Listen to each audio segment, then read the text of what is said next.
કૃષ્ણ. કેમ છો મિત્રો?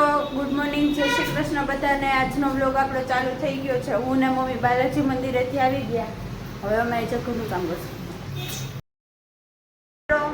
આપણે ઘરની સાફ સફાઈ કરી લીધી છે. હવે આપણે હે ને જમવાનું બની ગયું છે. હું જમું ત્યારે બતાવીશું શું.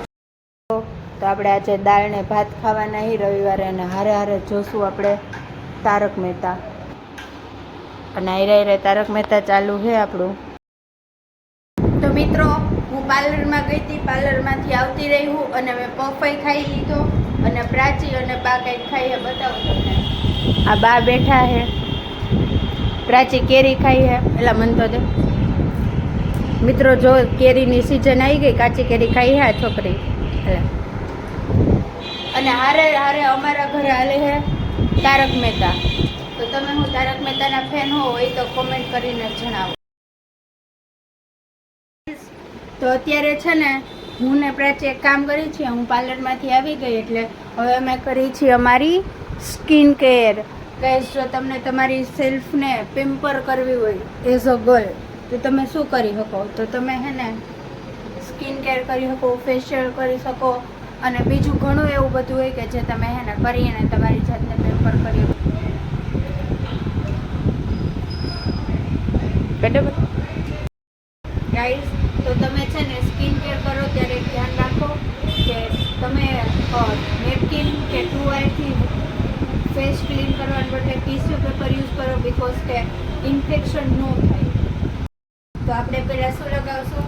સ્ક્રબ લગાવશું. પહેલાં ફેસ ઉપર જે તમારે બ્લેક હેડ્સ કે એવું હોય ને ત્યાં સ્ક્રબ રબ કરવાનું હોય તો પહેલાં સ્ક્રબ લગાવું. મિત્રો, તો મેં પહેલાં સ્ક્રબ કરી લીધું છે. હવે અને મારે રબ કરવાનું છે, એવું રબ કરીશ. પ્રાચી કરી લીધું છે. અત્યારે પોઝ આપે છે મારી યારે. હવે બીજો સ્ટેપ કરી ત્યારે બતાવું.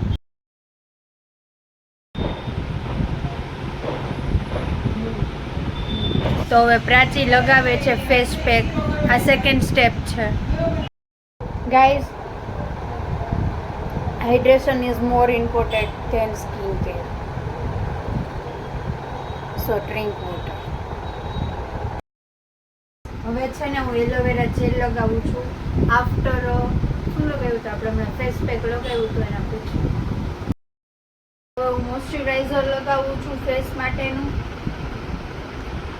ગાઈસ, તો આપણું છે ને સ્કિન કેર રૂટીન થઈ ગયું ને. જોઈ શકો તમે મારી સ્કિન કેવી લાગે છે.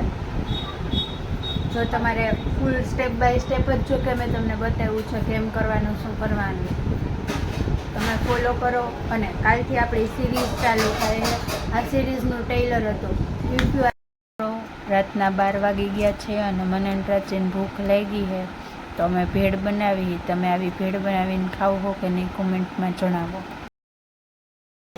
તો રાતના વાગી ગયા છે 10, અને અમારે આજે તો હું જમી નથી એટલે હવે ખબર નહીં, મને લાગી છે ભૂખ. તો હાલ હું